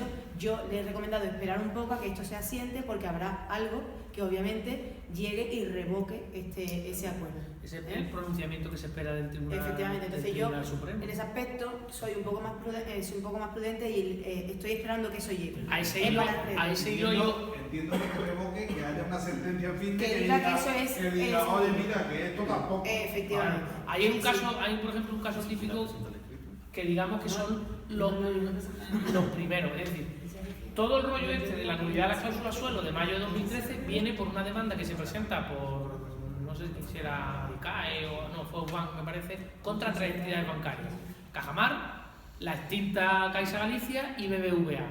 Entonces esa sentencia del Supremo lo que les dijo es que las cláusulas de esas 3 entidades eran nulas y efectivamente yo tenía por aquella época una hipoteca con Caixa Galicia. Y efectivamente, desde esa sentencia del 9 de mayo de 2013, dejaron de aplicarla. La eliminaron de contrato y dejaron de aplicarla. Claro. El BBVA dice la semana pasada, este Real Decreto nosotros no nos aplican porque como nosotros de mayo de 2013 dejamos de aplicar las cláusulas, esto nosotros no nos aplica. ¿Y ellos qué alegan? Alegan la cosa juzgada. Ese pleito era una acción colectiva de cesación. Es decir, era una entidad de consumidores que dijo que además es muy extraño, porque lo que se pedía en esa sentencia, en ese pleito en origen, era que esas entidades bancarias dejasen de incluir esa cláusula abusiva en los préstamos siguientes. Eso fue lo que se concedió en primera instancia, en segunda instancia se revocó y el Tribunal Supremo le dio una vuelta de tuerca, que no se metió en un charco que no tenía que haberse metido, porque lo más curioso es que en esa demanda de Auban no se pedía la devolución de cantidades. Y el banco y el Tribunal Supremo entró a decir, señores, estas cláusulas son nulas. Y ahí es donde se tenía que haber quedado, porque se estaba analizando la de esas 3 entidades. Y entonces fue cuando dijo, y si a partir de ahora se siguen aplicando, la nulidad será desde 9 de mayo de 2013. Vale. ¿Eso qué significa? Ahí yo considero que no existe cosa juzgada para todos los clientes del BBVA. ¿Por qué? Porque el requisito principal de la cosa juzgada es que las partes del nuevo proceso tienen que ser las mismas del antiguo proceso. Es decir, si usted es cliente del BBVA y le pone mañana una demanda al BBVA, el BBVA le va a decir, esto es cosa juzgada. Yo entiendo que no le va a admitir el juez. ¿Por qué? Porque usted no fue parte del pleito del Supremo. Y como usted no fue parte, a usted esa sentencia no le da ese efecto de cosa juzgada. Distinto que el caso de Alex. Si Alex mañana pone el pleito como fue él, contra la misma entidad bancaria sí le pueden alegar porque hay identidad de parte. Pero en este caso no. Y a eso es lo que se está acogiendo el BBVA, además que lo han dicho públicamente, que ellos dicen que este Real Decreto, a ellos no, porque como ellos desde mayo de 2000, ya, pero que de mayo de 2013 para atrás, hay unos pocos de duro ahí colgando. Me gustaría que no depende aquí de saber la fecha. A mí me lo quitaron en julio del 2016, por ejemplo. ¿Qué plazo tengo yo para reclamarlo judicialmente? Pero usted sigue teniendo la hipoteca viva, ¿no? Yo tengo la hipoteca viva, pero sin suelo. Pues hasta que usted no termine de pagar la hipoteca, no le nace el plazo 4 años. No hay un plazo. No le nace el plazo 4 años. Vale. Si se refiere a la vía judicial. Al hilo de lo que está diciendo, la Caja Rural me ha dicho por activa y por pasiva, de que a ellos no le afectaba la sentencia de 2013 porque no era... A ninguna le afecta. ¿Pero que se está refiriendo a la reclamación judicial o a la reclamación de No, previa? a la reclamación, decía que, bueno, y verbalmente más bien, no iba a la oficina, esto no me afecta a mí, me afecta a BBVA, al otro y al otro. A mí no me afecta. Sí. No, este señor de justo detrás de él. Sí. Sí,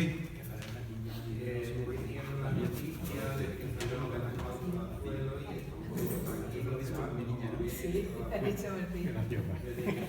Lo de la devolución, que ya la cláusula fue tal y cual, me fui al banco y digo, bueno, esto es lunes. Yo no sabía, a ver cómo lo interpretáis, si yo tenía cláusula suelo o no la tenía. Entonces, pues, le digo, bueno, pues quítame ya la cláusula suelo y yo empecé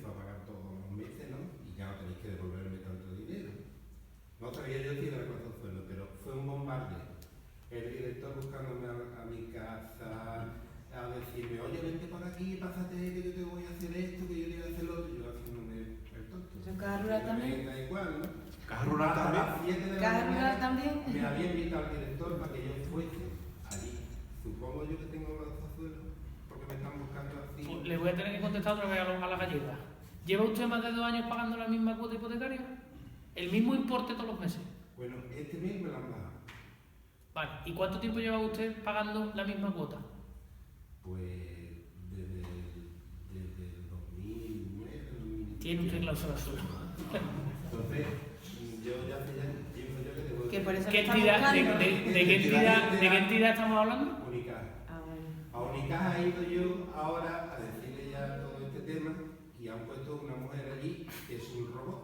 Porque le digo, señora, yo vengo aquí, no me va a presentar. Usted sabe que el boletín de no sé qué, no sé cuánto, que de cuál, que de cada a la persona.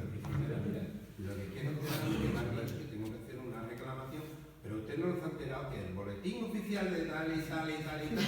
Y ya cuando lo he hecho pero 4 veces, digo, bueno, pues vale, que puedo hacer la noticia del Bankia, de esto y del otro, que estoy esperando, me ha interesado mucho. A ver, venir lo aquí, más... y estoy bajando cosas, pero vamos, del banco no me fío, porque si ya... Y hace usted muy bien. Me hizo ya bombardear, de quitarme de esto, o sea, esta gente está buscando a ver de qué manera. Yo lo único que le puedo recomendar, y Blanca estará de acuerdo conmigo, es que se coja usted su escritura, se busca usted un profesional de su confianza, y ahora sobre esto sí voy a meter una coletilla que si no la meto yo no me voy a quitar. Se coge usted un profesional de su confianza, coma, que tenga experiencia en este tema, coma, y que le analice la cláusula. Analizar una escritura para saber si tiene cláusula suelo, vamos, un profesional que tenga experiencia va a tardar lo mismo que yo tardo en hacerle la pregunta y en contestarle a usted, lo mismo, porque sabe dónde se tiene que ir. Y a partir de ahí, si la tiene, pues que ya ese profesional le asesore sobre la materia, ya le dirá, le contará las alternativas, si le interesa irse a la reclamación, si no, en fin, todas esas particularidades. Y digo lo de, coma, que tenga experiencia en la materia, coma, porque yo empecé hace 6 años y medio, 7, en Derecho Bancario, haciendo Derecho Bancario en nuestro despacho, y éramos unos locos porque cómo no se nos ocurría. Yo me acuerdo que un compañero me dijo, tú estás chalado, un abogado de pueblo enfrentándose a un banco que tiene una planta entera de abogados, eso gana de... Bueno, mira, yo que hay veces que me da por ahí. Hace 6 años, los que empezamos a dedicarnos a esto, éramos unos bichos raros. Y esto no era negocio, esto es una locura, tal. Hoy, ustedes, aquí hay 40 personas. Ustedes piensen en su entorno, ¿cuántos hipotecados hay en este país? O sea, ¿ustedes se imaginan el nicho de negocio que suponen las cláusulas suelo?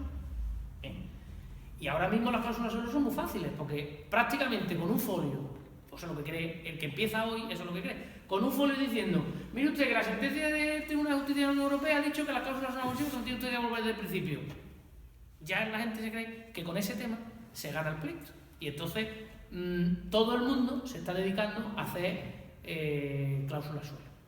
Ustedes se acordarán cuando el boom inmobiliario en el año 2002, todo el que no sabía lo que hacer montaba una inmobiliaria, con todo los respeto a lo de la inmobiliaria. Y cuando el inmobiliario empezó a bajar, todos los que tenían una inmobiliaria, ¿a qué se dedicaron? A las financieras. Y proliferaron los Quirón, no sé, ibas por la calle y había financieras por todos sitios, también quebraron. Bueno, pues esto es lo mismo. Todo el que tiene un título de derecho en su casa, y los abogados tienen la fe costumbre que comemos 3 veces al día, y para comer 3 veces al día tenemos que vivir y que ganar dinero. Pues todo el que tiene un título de licenciado en Derecho se cree capacitado para iniciar un proceso de reclamación judicial con la historia de que eso es así. Mire, hay una plataforma en Facebook muy conocida, que no la voy a nombrar, ustedes piensen en la que quieran, que, hace 3 días salía en la prensa que han cogido en una semana 3.800 pleitos de cláusula suelo en toda España. Eso ni Garrigues es capaz de tramitar 3.800 expedientes de cláusula suelo en todo el país. Esa plataforma, yo en el despacho he tenido que asumir la dirección de los recursos de apelación. Esa plataforma, ahora sí voy a ser muy técnico, Blanca me va a entender y ustedes prácticamente no. Esa plataforma interponía la demanda con una acción judicial equivocada, por una vía equivocada. La diferencia es que si utilizas la correcta, al que le corresponde hacer la prueba es al banco, y si utilizas la equivocada, al que te corresponde hacer la prueba es a ti. Y a ver tú cómo le demuestras a un juez que tu consentimiento estaba viciado. Porque demostrárselo no es decir, a mí yo firmé sin saber lo que firmaba. Eso no es probarlo. Entonces, es tan importante saber la acción judicial que hay que elegir que te puede suponer o ganar el pleito o perderlo. Y de esa plataforma, casi se me escapa el nombre, de esa plataforma, nosotros en el despacho hemos tenido que asumir la defensa en vía de apelación de 3 clientes de aquí del puerto que han perdido el juicio porque en ese momento se iniciaron, se interpuso la acción de forma errónea.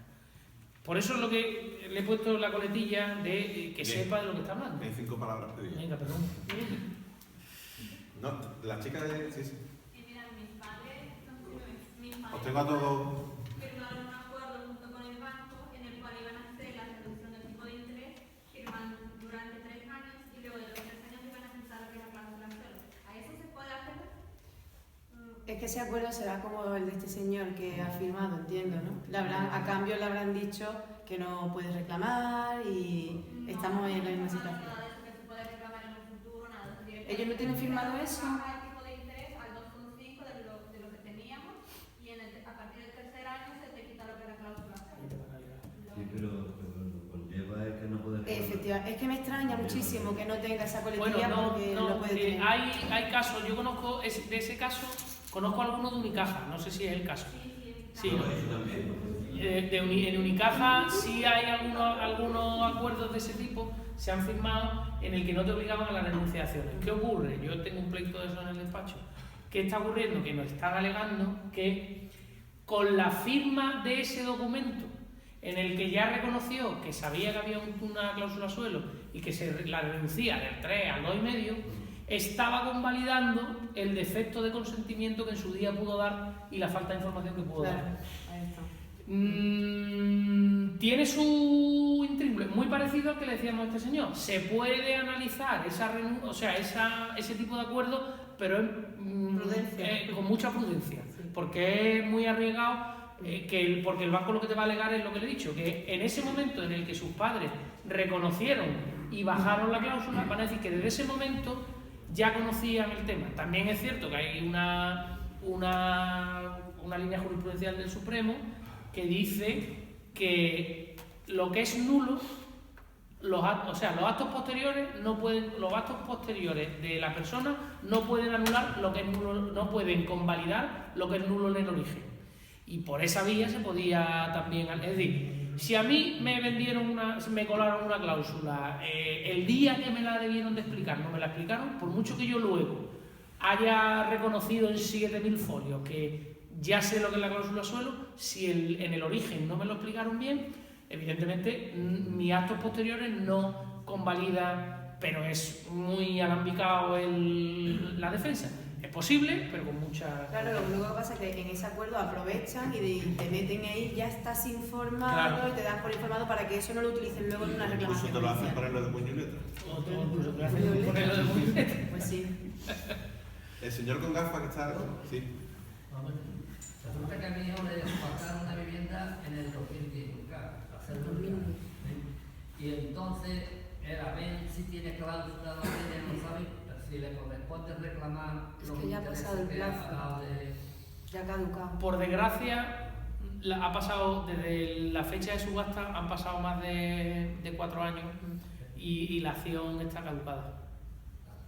2010, la acción de reclamación le habría caducado en el 14. Nada. A ver, ya me la empezado la pregunta. No, estoy Diego, espérate, ahora tú, para primero. Buenas tardes.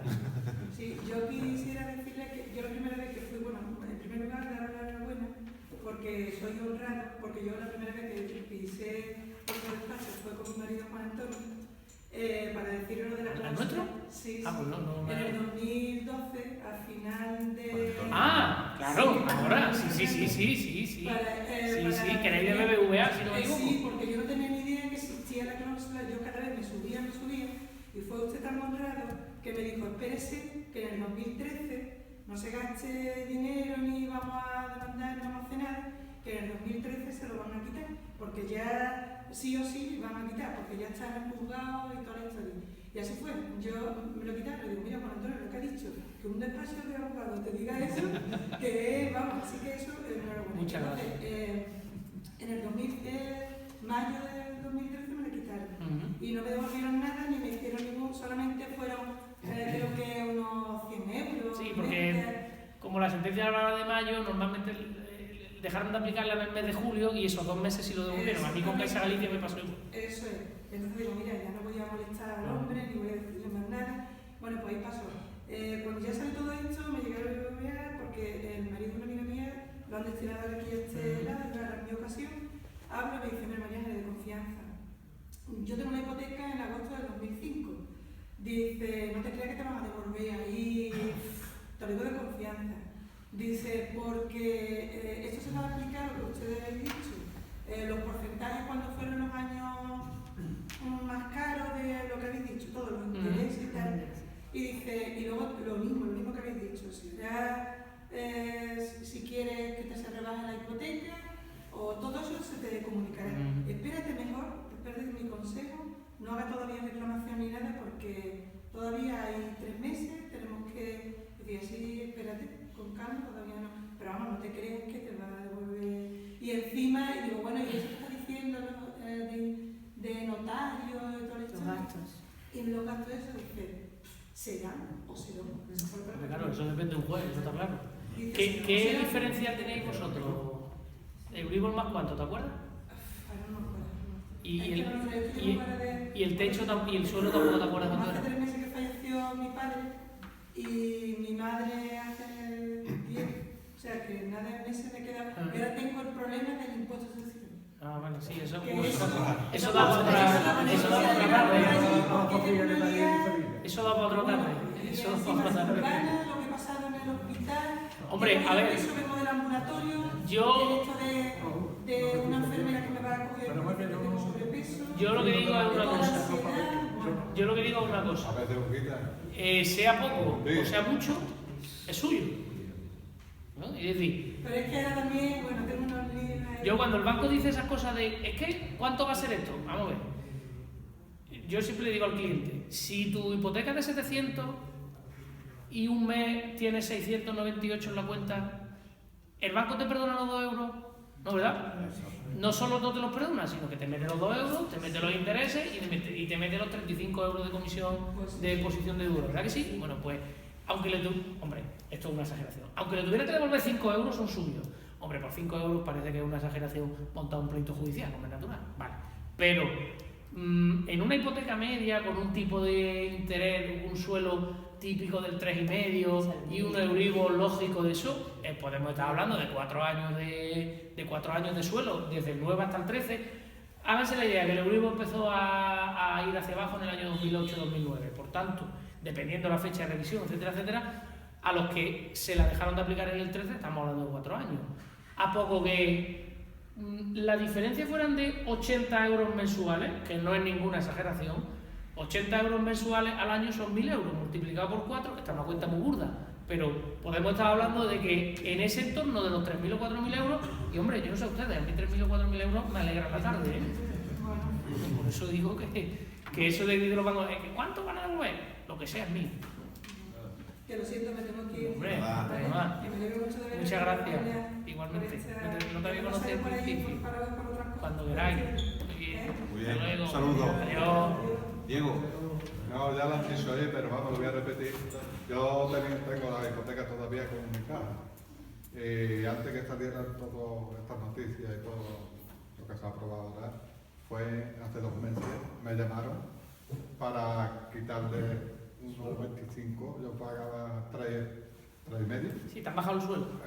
Y entonces, pero no me dijeron de que quitaban la clase de azul. No, te la han modificado, te la han reducido. Entonces digo, bueno, pues dame un papel donde ponga todo lo que me estás diciendo, que ya lo voy a hablar.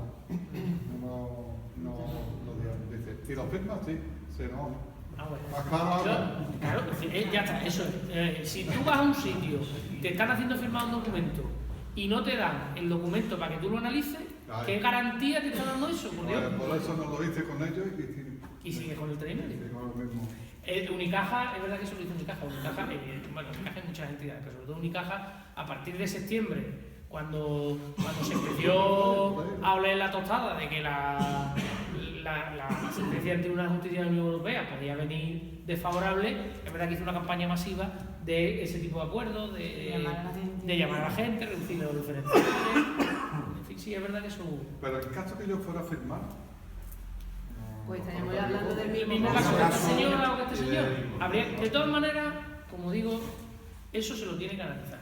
O sea, que con el documento se lo analice el profesional de su confianza y entonces le digamos... Porque te está engañando ahí, como siempre, más claro, ¿verdad? Hasta luego, Patricio. Adiós, Patricio. ¿Quieres decir Gracias. algo, Patricio, antes de irte?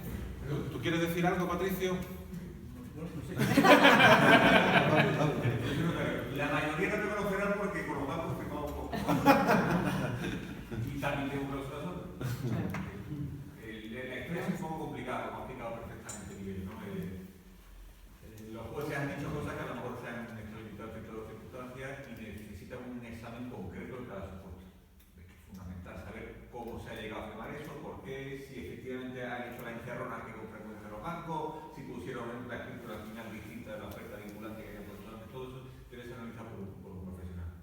Si todo se ha hecho así, de mal como tantas veces lo han hecho, el resultado va a estar claro. Los jueces en este aspecto están apoyando muchos de ellos muchísimo esta cultura. Muchas gracias por la información que nos ha dado. Mire, en mi caso, lógicamente, yo vuelvo a la problemas míos de mi hija. En Banca una hipoteca en el 2012, se cancela en el 2015 porque otra entidad, la Banca Mar tiene un suelo del 3,5%, un diferencial del 1,5%. En el 2015, otra entidad del Banco Santander directamente le ofrece a mi hija que por tener una nómina superior a no sé qué dentro le da la hipoteca con situación solo por supuesto y un diferencial menor y pagando todos los gastos de cancelación y de todo de subrogación. Previamente, en el 2013, yo le reclamé a Bancamar la anulación de la cláusula suelo, y bueno, me contesta diciendo que Bancamar no está, digamos, no ha habido cómo se resolver que cuando la Bancamar... Sí, porque se coge a que no está dentro de la sentencia. Sí. Tomándonos como tontos, ¿no? Diciendo que solamente dice la sentencia que usted se refiere del Supremo afecta al contrato de prestación suscrito con Banco Bilbao de Vizcaya, Caja Unida no sé qué, Nueva Caja Galicia, y bueno, le escribo, dice no obstante que usted ¿Al Banco España? No, al defensor. Al defensor de ellos. Le escribo al defensor del cliente y me dice que era competencia suya para que lo dejo así y entonces fue cuando se cambió la hipoteca. La hipoteca ya no está cancelada en Bancamar, ya no tiene la cuenta allí porque se canceló la cuenta, se puede reclamar todavía. ¿Cuándo ha dicho que la canceló? Perdón, del 15. 2015. Está en plazo. Pues está en plazo. Además, respecto de Bancamar le puedo contar, por lo menos en la experiencia del despacho. Nosotros le hemos interpuesto a Bancamar, que yo recuerde, ahora mismo tenemos una viva, solo tenemos ahora mismo una cláusula solo viva, que la tenemos en La Coruña, y le hemos interpuesto, aparte de esas, 5. Solo una ha llegado a sentencia. Las otras 4, y además una de una persona muy cercana al colectivo, solo una ha llegado a sentencia y ha sido favorable. Las otras 4 hemos negociado antes incluso de la audiencia previa. Y de esas 4 en las que hemos negociado, en las 4 conseguimos que se devolvieran las cantidades, eso sí, porque estaba vigente en mayo de 2013, desde mayo de 2013, y asumiera la entidad bancaria el 50% de los costes los costes en los que la señora, bueno, los clientes en este caso, habían incurrido por abogado y de procurador, porque en todos los casos, por eso es muy importante eso que usted dice, en todos los casos había habido reclamación previa. Entonces, la experiencia que yo tengo con Bancamar, salvo una de un pleito, que ya le digo, no fue aquí en la provincia de Cádiz, y la de Galicia, que la hemos presentado hace un mes, todas se han allanado la demanda, hemos negociado y han devuelto las cantidades antes de. Es muy significativo. Depende del despacho de abogados que coja el pleito. Yo tuve la experiencia de las 4 que se allanaron, fue aquí en la provincia de Cádiz, y lo cogió un despacho de abogados de Málaga, y la que llegamos a sentencia fue en la provincia de Sevilla. Te refieres al despacho de abogados que defendía. Claro, el despacho de abogados que defendía a Banca Marcha, a la banca. En la de Cádiz la defendió un despacho de Málaga y la de Sevilla la defendió un despacho de Sevilla. Y entonces, bueno, pues el despacho de Sevilla tenía un criterio distinto al despacho de Málaga. Y la de Galicia todavía no sé, porque todavía no la han girado la demanda. Entonces, en plazo desde luego está 2015 y 4, 2019. Otra vez, a raíz de la sentencia del Tribunal Europeo, que mandamos otra vez a ella algo, ¿sirve de algo? A ver, usted piense que esto es una interpretación, no sé si Blanca la va a compartir. El Real Decreto Ley que hemos estado comentando se refiere a clientes de la entidad. A día de hoy su hija ya no es cliente de Banca Marcha. Con lo cual yo entiendo que por la vía de la reclamación previa no solo no procedería, sino que además, y entienda esta palabra entre comillas, tampoco estaría obligada, porque como ya no es clienta y ya tiene una reclamación previa, yo entiendo que ella lo que tiene que analizar evidentemente es la viabilidad desde el punto de vista económico. Yo entiendo que jurídico la hay, analizar la escritura y desde el punto de vista económico. La escritura tiene 70 y tantas páginas. Sí. No, yo le puse aquí de media. La pregunta es, bueno, yo le gané también un pleito a Banca Marcha porque me cobró el impuesto de pacto jurídico documentado sobre el afianzamiento, que la gané yo. Sí. Y el que es sujeto pasivo es el banco. ¿Y usted ganó eso? ¿Usted ganó eso? ¿En el juzgado o por ella? Nos ha pasado. ¿En el juzgado? Por lo menos. ¿Aquí en el puerto? Pero mi abogada se la puso a la gestoría.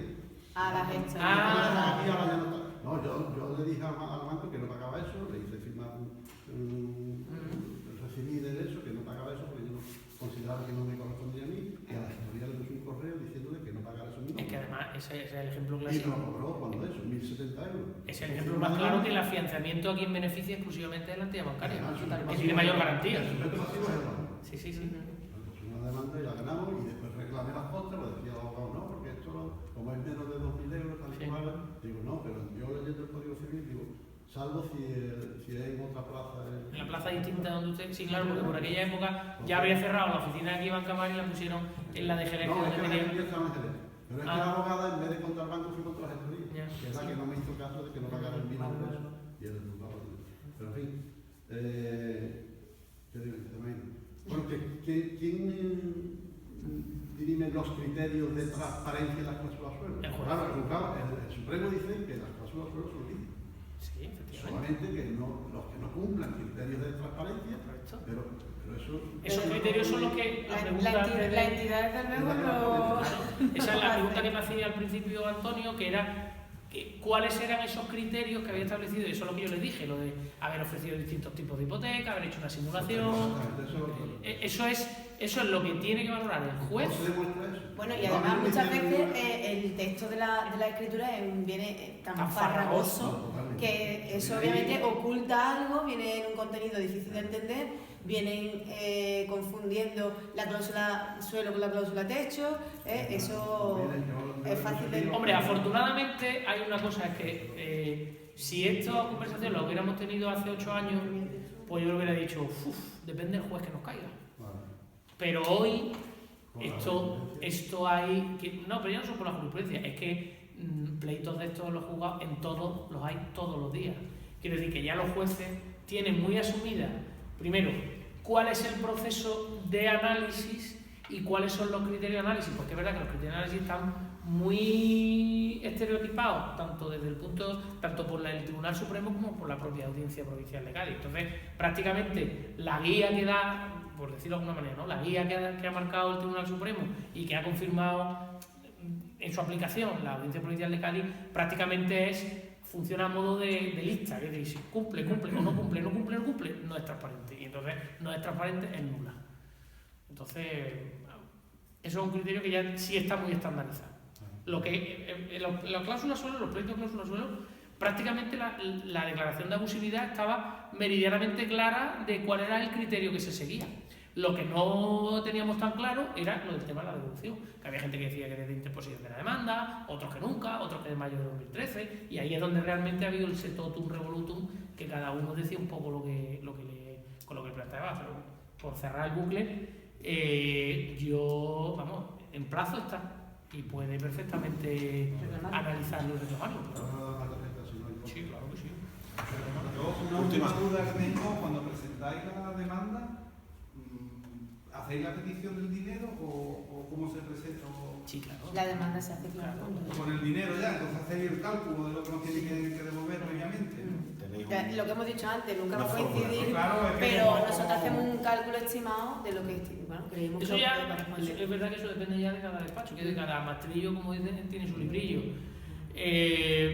Yo, depende de los casos, o la cuantifico, si la tengo muy clara, la cuantifico, digo, pues son 5.315,54, y hay muchas veces, que me lo permite la ley, en vez de cuantificarla, lo que marco es la fórmula matemática que se ha de calcular y que luego en ejecución de sentencia la determinemos. En fin, que eso ya, evidentemente, tanto riesgos tiene un modo como otro, y ya cada cual en su casa sabe cómo se hacen las cosas. Yo no he visto... pero vale, disculpe. Yo es que tengo una hipoteca en Banquinte, pero es multidivisa. Adiós. Otra novedad. ¿En yenes? En yenes. Pues mire, perdón, ¿me ataco? Me van ustedes a permitir que esto que voy a decir queda muy mal dicho en uno mismo, pero la primera cláusula, la primera sentencia que anuló una hipoteca multidivisa en Andalucía la tuvimos nosotros y es de aquí del puerto, de un profesor, que el banco nos alegó que como este señor era profesor de matemáticas, pues que tenía que saber de la hipoteca multidivisa. Y la hipoteca multidivisa es una hipoteca que ha sido declarada por el Tribunal Supremo como un producto multirriesgo. Entonces, ahí ¿cuál es el criterio que se sigue? Es prácticamente, se puede aplicar la misma teoría que marcó el Tribunal Supremo para la cláusula suelo, se aplica para la hipoteca multidivisa. Hay que analizar cuál fue la información. Primero, hay que analizar el perfil del cliente, que es lo principal.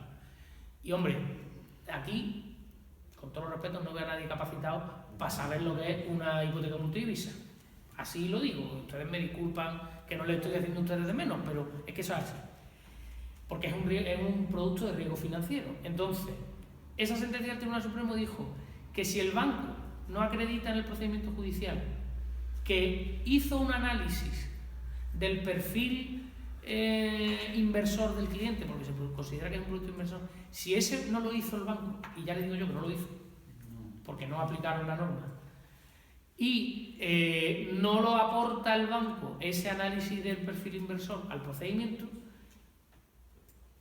ese cliente no era apto para recibir ese producto de riesgo, y como no era apto para recibir ese producto de riesgo, la cláusula era nula, y lo que se hace en esos proyectos es que usted tendrá Bankinter, sí, la tiene, porque es el mismo caso, y además era Bankinter de aquí de la calle Larga, ¿no? Sí. Vale. El mismo caso del que ganó. El mismo caso de que se ganó, que era de aquí de la calle Larga. Usted tiene una hipoteca que está referida a euros y tiene una cláusula que se llama la opción multidivisa, en la que le dice que tantos euros se los traduzco a yen y usted va pagando en yen. Bien. Lo que no alertaba al banco es que eso está referenciado a un tipo de cambio que no controla nadie. Que si mañana hay un batacazo de la moneda o una revalorización de la moneda, puede fluctuar al alza o a la baja. Eso. Entonces, con toda seguridad, usted hoy, el capital en yenes que debe, lo pone en euros y deberá hoy o más o muy poquito menos de lo que le dieron en su día, habiendo amortizado 40 o 50.000 euros. Me explico un ejemplo práctico. A un señor que le dieron 150.000 euros en su inicio, han pasado, el caso de la sentencia, le dieron 150.000 euros, pasaron 7 años, pagó 60.000 euros de capital y por tanto, 150 menos 60, hoy debería deber 90. Bueno, pues este señor hoy debía 189. Es decir, 39.000 euros más de lo que le prestó en su día el banco. ¿Por qué? Porque el tipo de cambio había incrementado y evidentemente la moneda incrementaba. ¿Qué ventaja tenían las hipotecas multidivisa? Que como el yen estaba en una cotización muy baja, cuando se referían a yenes, estaba en una cotización muy baja, tú amortizabas muchísimo, de una cuota de 700 euros, amortizabas 680 de capital al principio y muy poquito de interés, porque además estaba referida al LIBOR, con lo cual, si usted verá que... Entonces, se pagaba muy poquito de interés, claro, se amortizaba mucho más rápido que una hipoteca estándar. Pero ¿qué pasa? Que si no le advirtieron de esos riesgos, es decir, la reclamación es viable, así vamos, viable, sin haber visto papeles, pero viendo el perfil y sabiendo cómo se comercializa. Miren, yo tuve en ese pleito, vino una señorita, que era la que comercializaba ese producto, aquí en Banquinte, vino ahora estaba en Madrid y en la central, y vino aquí al juzgado, y cuando le preguntamos que nos explicase qué era el LIBOR, ninguno de ustedes sabe lo que es el LIBOR, ni me lo sabe explicar, pero es normal, ustedes no se dedican a eso. Pero un profesional del banco, yo le pregunté, ¿nos puede usted explicar qué es el LIBOR? Y no fue capaz. Claro, ya no tenemos que seguir hablando. Si usted, que es la que me tiene que explicar a mí, que tengo una hipoteca multidivisa y que está referido a un tipo de interés que es el LIBOR, y el LIBOR es muy fácil. El LIBOR es lo mismo que el Euribor, pero en vez de marcarlo el Banco Europeo, lo marca el Banco Central de Londres, de Inglaterra. Fíjate qué fácil era. El Euribor es European Interest Basic Rate y el LIBOR es London Interest Basic Rate. Fíjate qué fácil era de explicarlo. Vamos, esto no nací yo sabiendo, esto me lo aprendí cuando perdí la demanda. Pero un profesional de un banco no se puede permitir el lujo de no saber explicarle al cliente con el que había estado. Entonces, claro, el banco lo trae como diciendo, es que esta señora fue la que se lo explicó. Esta señora fue la que... Y esta señora no sabe explicarme a mí lo que es el LIBOR. ¿Por qué me voy a creer que la explicación que ella dice que me dio fue correcta? Entonces, ahí es donde está también el kit de ese proceso. Con lo cual, en principio, sin ver papeles, yo entiendo que... La explicación que me dio esa, que iba a pagar menos...